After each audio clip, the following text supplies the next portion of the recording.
Back to work ang Senate Blue Ribbon Committee sa susunod na linggo para ituloy ang investigasyon sa flood control scandal. Mahaba ang listahan ni Committee Chair Ping Lacson, kabilang ang umano'y ugnayan ni dating Speaker Martin Romualdez sa mag-asawang Diskaya. Narito ang ating politiko update. Sa kabila ng mga pasaring na pinoprotektahan umano ng Senate Blue Ribbon Committee ang mga matataas na opisyal na madawit sa flood control scandal, binasag ni Senator Ping Lacson ang mga haka-haka. Sa kanyang pagharap sa Senate media, binunyag ni Lacson, kakalkalin niya ang ugnayan ni dating House Speaker at Presidential Cousin Martin Romualdez sa tinaguriang flood control royalty na sina Curly at Sara Diskaya. Kasunod ito ng anyay tatlong sources nang lumapit sa kanya para ibulong na may biniling bahay si Romualdez sa isang magarang subdivision sa Makati, pero sa pangalan ng mag-asawang Diskaya. We would like to clarify persistent reports that former Speaker Martin Romualdez had purchased a house and lot in a plush subdivision in Makati City using the Diskayas as front in the said sale.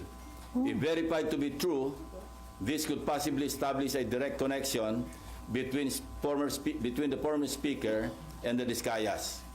Natukoy na rin anya ang unang may-ari ng bahay at nakatakda niya itong kausapin para humarap sa pagdinig.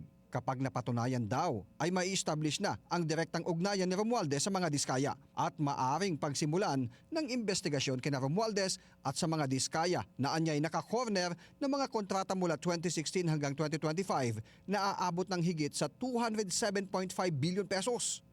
Bakit ganun ang connection? Para pagkatiwalaan mo yung isang kontraktor na nasa sangkot sa, sinabi ko na to, 207.5 billion pesos na kontrata mula 2016 hanggang 2025. Napakalaki.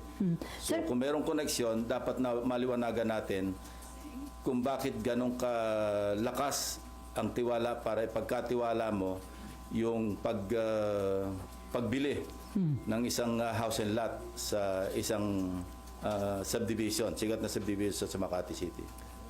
Bukod sa koneksyon ni Romualdez sa mga Diskaya, tatalakayin sa Blue Ribbon Committee hearing sa Lunes ang sinasabing Cabral Files. Pinagsusumiti ni Lacson ang DPWH nung mga dokumentong mula sa tanggapan ni dating DPWH Yusek Cabral. Binunyag din ni Lacson ang sadyang minali ni dating DPWH Secretary Manuel Bunoan na mga coordinates ng listahan ng ilang flood control project na kanyang sinumite sa Malacanang na siyang nakalathala sa isumbong sa Pangulo website. Kanya ring padadalhan ng sabpi na ngayon si Bunoan na nasa Amerika pa para dumalo sa Lunes dahil naimbitahan na siya sa huling pagdinig pero hindi sumipot. Kapag hindi pa rin makasipot sa Lunes, i-issuehan na ng warrant of arrest si Bunoan. May legislative warrant siya na pwede siyang hulihin. So we will make arrangements with the U.S. Embassy, the Ambassador Babe Romualdez, na kung pwede makipagtulungan, makipag-coordinate sa U.S. authorities para maibalik siya rito.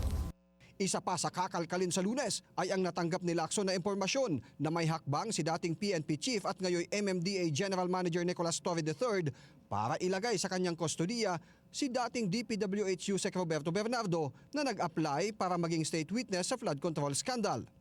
I also intend to clarify with former Yusek Bernardo the circumstances behind a failed attempt by former Chief PNP and now MMDA General Manager Nicolas Torre to take him under the custody of the latter and find out for what purpose.